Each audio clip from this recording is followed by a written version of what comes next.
Hi, welcome to Exploring the Illusion of Free Will. My name is George Ortega, and with me is our guest, Enel. Enel, great to see you again, dude.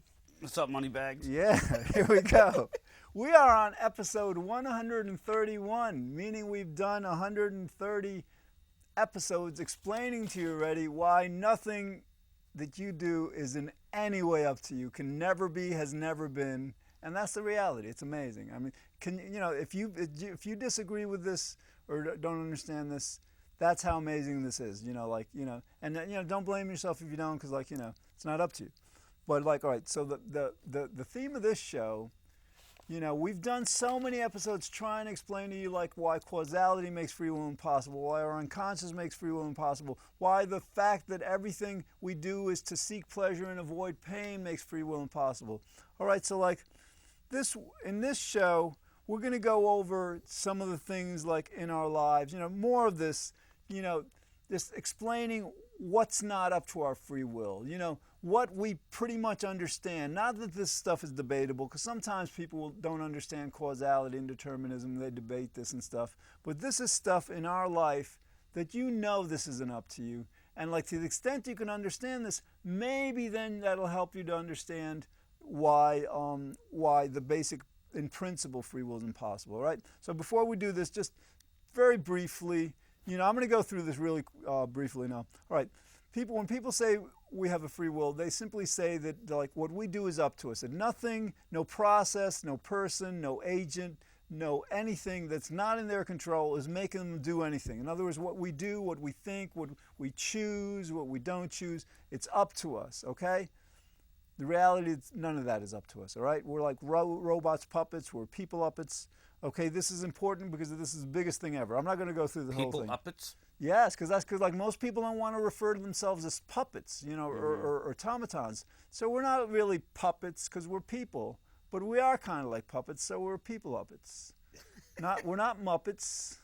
Okay, we're How about people. sheeple? We're sheeple. That's for you, G. That's good. We are. G, call us sheeple. next week, by the way.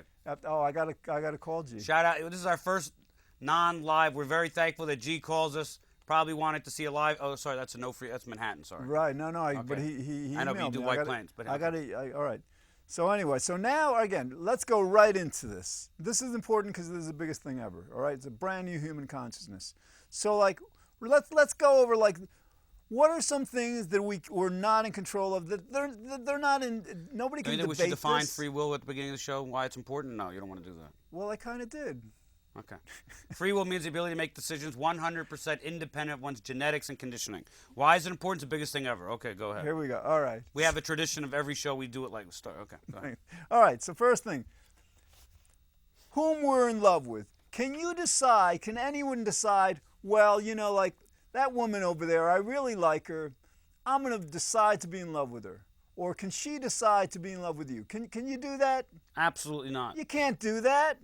You can't do that. I mean, nobody's going to contest that. You can't decide, because think about it. So all romantic relationships automatically thrown into the no free will category.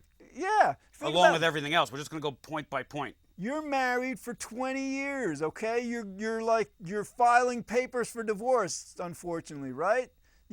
If you had a free will, would you be doing that? Because obviously you've fallen out of love. If you're married for 20 years and you had a free will, you could decide, you wake up this morning, I'm going to be completely in love, the same as on their honeymoon or whatever. That's exactly right. Think about this. Okay, very related to this.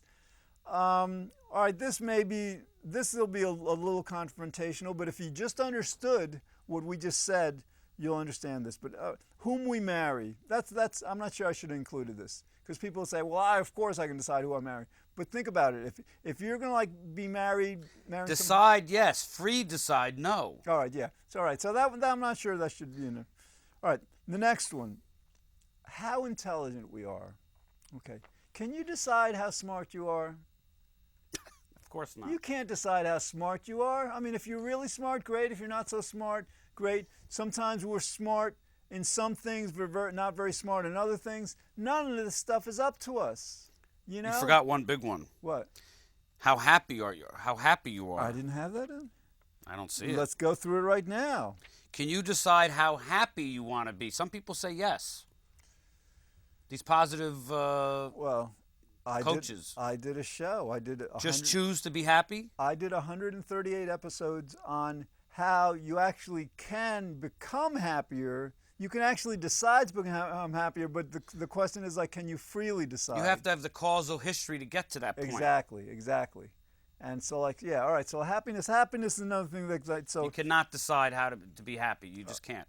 Okay. So again, you understand how you can't decide how intelligent you are, and why is intelligence important to this? Because, like, in other words, if you were making a decision and your intelligence level is at a certain point, and let's say somebody else is making the same decision, they have a different intelligence point, it's going to be their decision is going to be based on different intelligences. So in other words, how intelligent or not you are is going to be a factor that plays out in how you decide what you decide and what you decide. All right? So that's why, All right.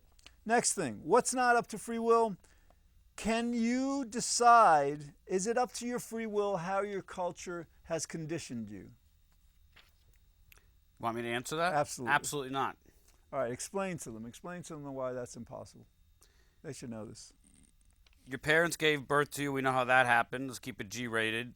You were born, and you were raised 10, 12, 14 years. I mean, you were raised by your parents or by a family member or whatever, or you were adopted, and you can't raise yourself.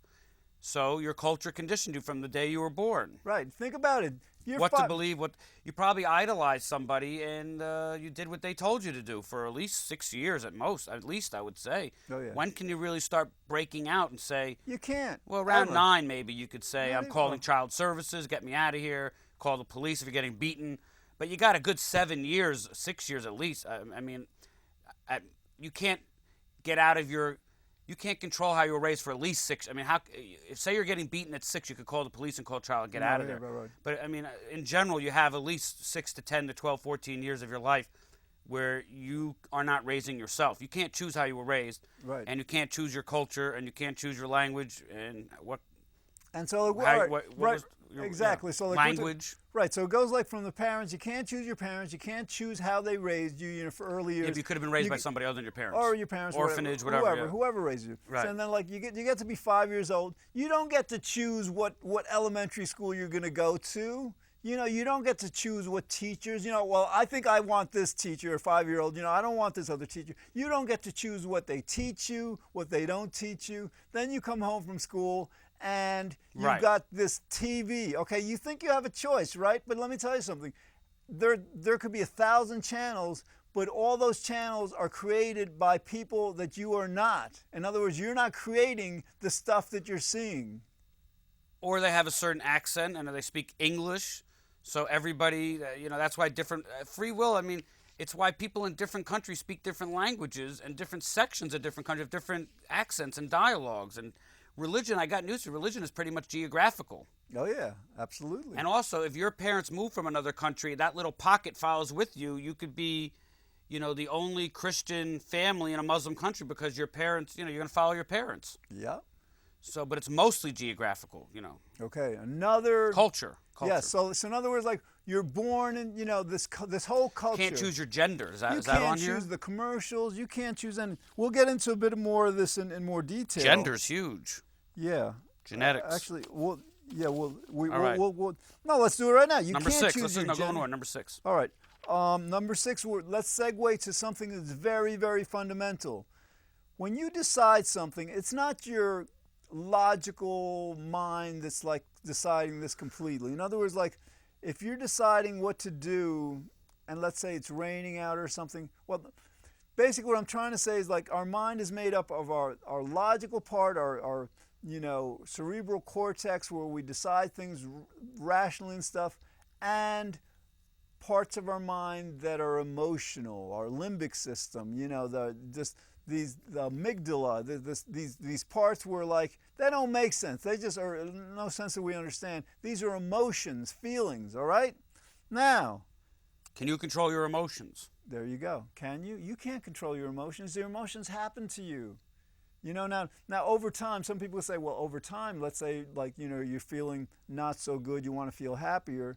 Sure, over time you can do that, but if you do that, it's not up to you. In other words, like we were talking before, that there's going to be reasons why you do that. And the thing is, like, the reason we say you can't control your emotions is we're talking about real time. In other words, you're making a real time decision and you're having emotion. You can't, like, turn that emotion off. You can't stop the fact that you had the emotion. So what you're saying is we're just a bunch of chemicals? Well, we're just a pack of neurons that just react? Well, no, we I'm can not witness. saying that. But you're you right. are saying that. You're we right. can witness our body changes and, shoot, I'm getting very angry.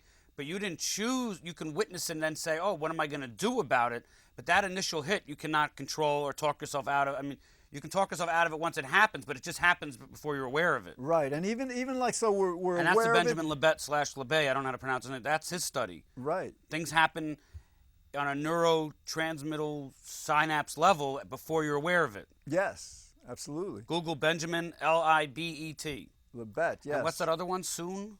Well, soon, yeah. Like here, all right, let's go briefly into S-U-H-N? this. Yeah.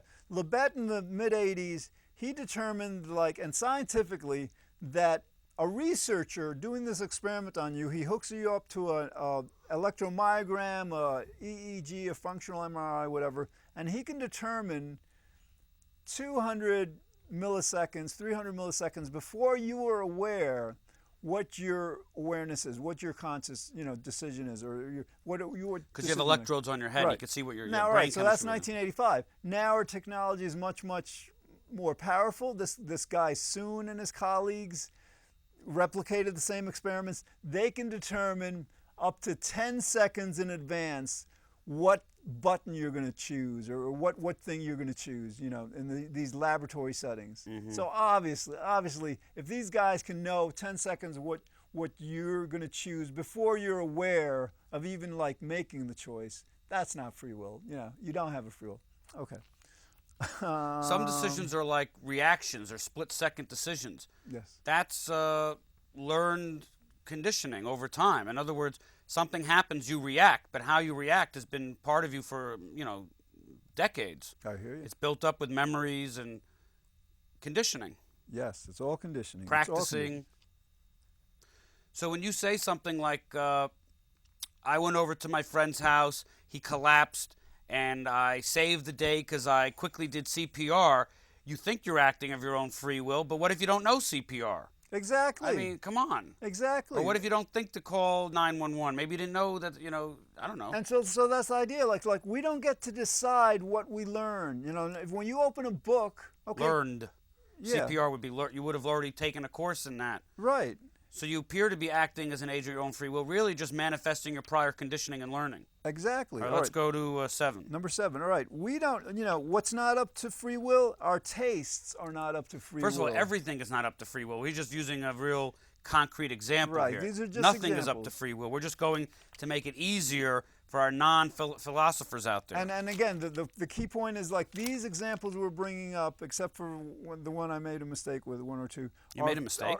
Well, yeah, because, like, for example, some people say, well, it's obvious that we can't control whom we marry. Some people will say, well, that's not so obvious. So what do you do when you make a mistake? I don't blame myself, I'll tell you that much. Yeah. So your causal history up to that moment didn't have you practice how you would feel when you said something like that. Exactly. And now you know you didn't like it. So let's go to number 7. 7. All right. So, like, again, it's obvious. You can't, it's not up to your free will what you like and dislike in food. You're a little baby and, your mom gives you some ice cream and say, whoa, that's great. Gives you some, like, vinegar or something. Say, what's this? You can't decide, like, to like something and not. Again, some people will argue, well, over time you can recondition it, but, like acquired tastes. But no. Ordinarily, you can't really decide what your tastes are. Music, okay? You like certain kinds of music, right? And it could be, let's say you don't like a certain kind of music, but you listen to it so much every day for a year that after a year you might like it, okay? That's different. But I'm saying, like, the moment you're starting to listen to it, you can't decide, I'm going to like this or I'm not going to like this. That's not up to you.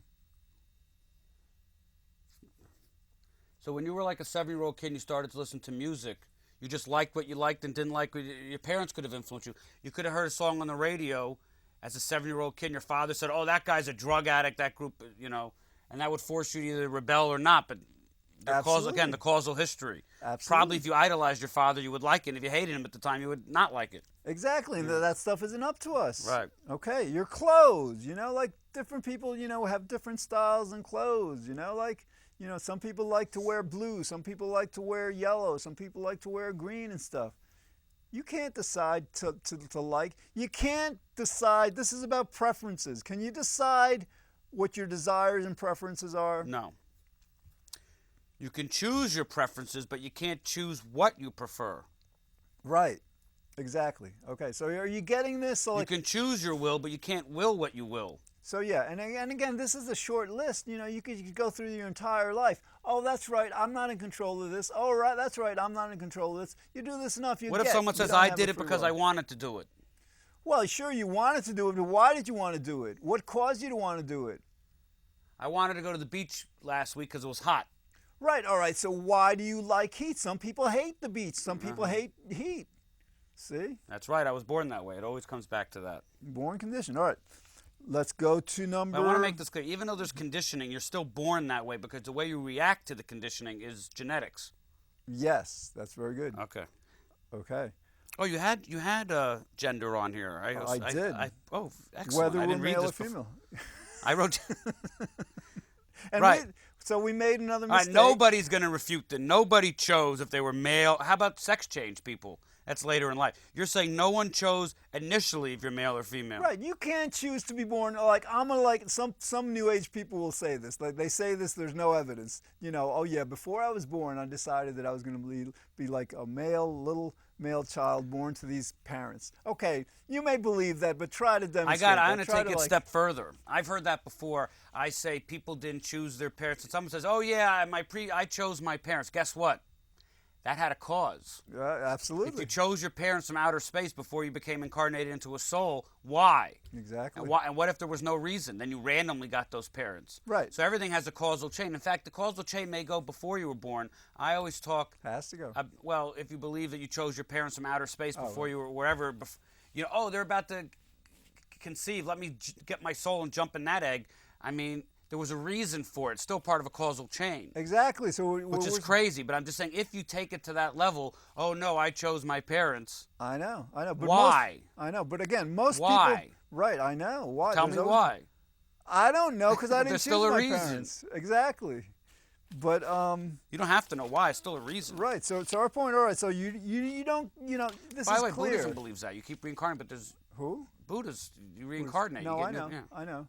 They believe in karma, but then they don't. Some Buddhists get that we don't have free will. Others believe in karma, but they don't take it to the logical extension. They believe in cause and effect, but you're the self-causer. Right. And then out of nirvana, you get out of it. A lot of Buddhists don't understand that, if what your life in the present life had to do with what your past life was, and what your past life had to do with what your past life was. They don't take it to the beginning. In other words, at the very beginning when your soul was created, I don't think you were given the choice all right, this is like the soul I'm going to have. They don't take it that far. So when they do, they again, if you chose it, why did you choose that? Okay.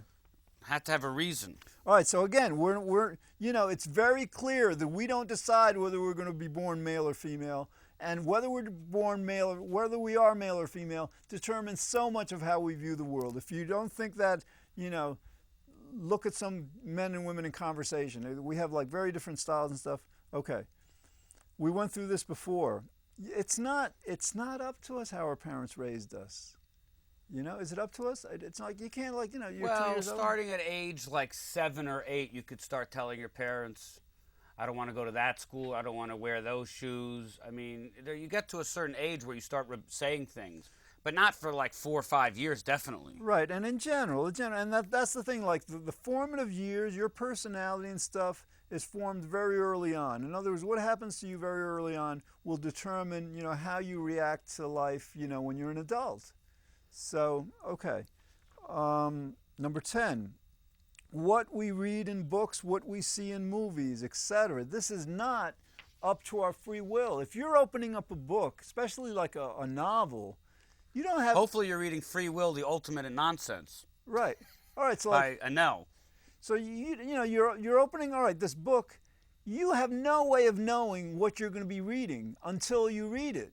Okay, and once you've read it, all of a sudden, you know either like it or you don't. Right, and it may have a major influence on you. In other words, let's say you read one of our books, and like you don't know what it's going to be about. Maybe Exploring the Illusion of Free Will by George Ortega is an excellent read. it's an amazing, yeah, and it just came out in second edition Kindle, 99 cents. You know, because I want to disseminate this widely. So that's the thing. So like, you read one of our books I didn't know it came out or second Enel edition. books. Yeah, I just saw it last week, a couple days ago. So you read one of our books, and we explain to you.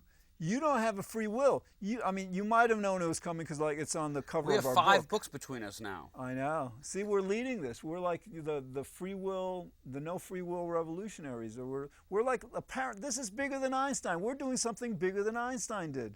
I mean, like this is major, and we got to be humble. We will pragmatically take credit for it. Because we got to remain humble because like absolutely none of this is up to us. You know, we recognize that. So we're just regular guys. So here's the thing.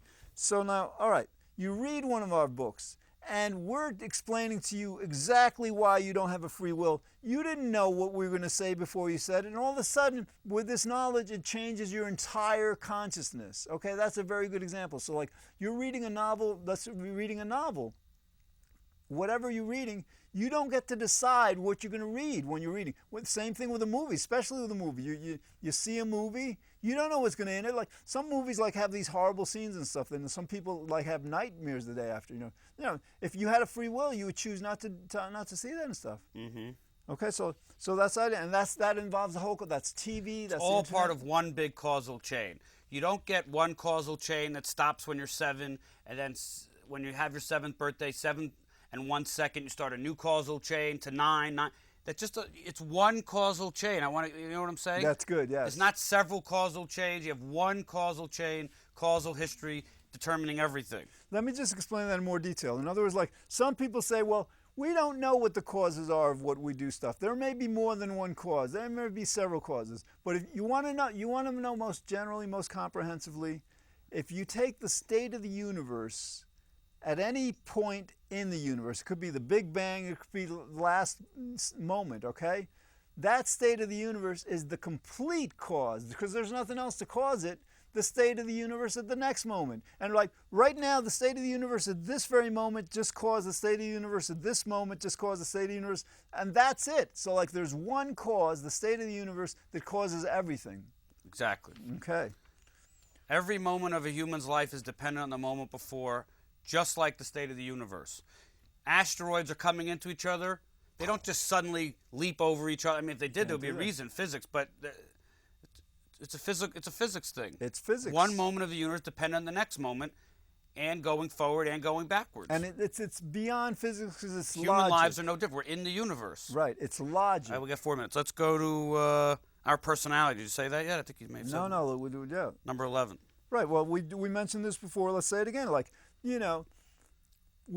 our personality is 50% genetic. It's 50% based on what our genes are. So we don't get to select our genes. We don't get to say, hey, Mom, Dad, I'd like these kinds of genes. I'd rather not have these. We don't get to do that. It's like if we don't get to select our genes and our genes are 50% of our personality, naturally you can see how our personality cannot be free of that. And if our personality is not free of that, the choices that we make, that our personality makes us make, because we choose what we do to a great extent based on our personality. Mm-hmm. Obviously that's not free will.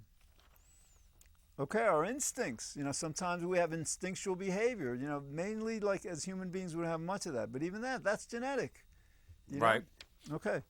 What religion we follow? You don't get to choose that. If you're born in a Buddhist country and your parents are Buddhist and your whole village is Buddhist, let me tell you, you're going to be Buddhist. If you're born in in like the Bible Belt in the United States, you're going to be a Baptist. All right, you got no choice in that. You might have a choice later. But later in life, you may switch religions, but still there was a causal history. Exactly. You got fed up. Here's a cool one moment at a time. I'm going to skip a few. I'm going to go to the last one. Well, you can't choose what country you were born in. Right, you can't choose what country you're born in. You can't say, so that's what I'm saying. Like, if you understand what country you're born in, what language you speak, what religion you have, what parents you had, what schools you went to, if you understand that none of this stuff is up to you and all this stuff is what makes you who you are and decide what you do, now you're beginning to understand how free will is completely, completely, completely impossible. A big one. You cannot, and let me tell you something, you can't choose what time period you're born into, but if you're born into this time period and you're watching this show and you're aware of this whole... You forgot intuitions. I know, I skipped it on purpose. Right. What time period, yeah? Because we only got like a minute and 45 seconds. We're in the internet age. Yes. And explain this. Like, so in other words, like this, you're getting this. Our entire humanity for at least a couple thousand years has been completely deluded about who we are as people. We think stuff is up to us. Absolutely nothing ever was, is, or ever can be up to us fundamentally. We're like puppets, people puppets, whatever. And you're living in a time where our world is awakening to this super powerful fact of nature. And you didn't choose this. I didn't choose this. We didn't choose this. We didn't choose to. Enel and I are leading this revolution, actually, with our 2 shows, with our 5 books. Meetups. Oh yeah, our meetups. So, you're going to be interviewed soon. Yeah, Stu Taylor. I mean, like, yeah. So, like, we're leading this. We didn't choose this. You didn't choose to watch this show. You just like turn it on. If you like the show, you like it. Well, again. we're here in Cable Access. If you're interested, a guy named Sam Harris wrote a book recently.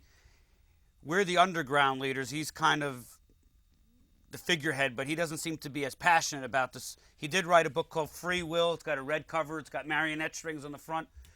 Google it. Because he's a mainstream bestseller. Right, our books are all independently self-published. We got this whole thing started, okay, with the meetups. But now Sam Harris, became aware of it, and yeah, he's like the big guns. He's like the cavalry. We got it started. They're taking it to the next level. But none of it was up to us. All right, I hope you understand how absolutely nothing in your life ever was, ever is, or ever can be up to you. Thanks for watching.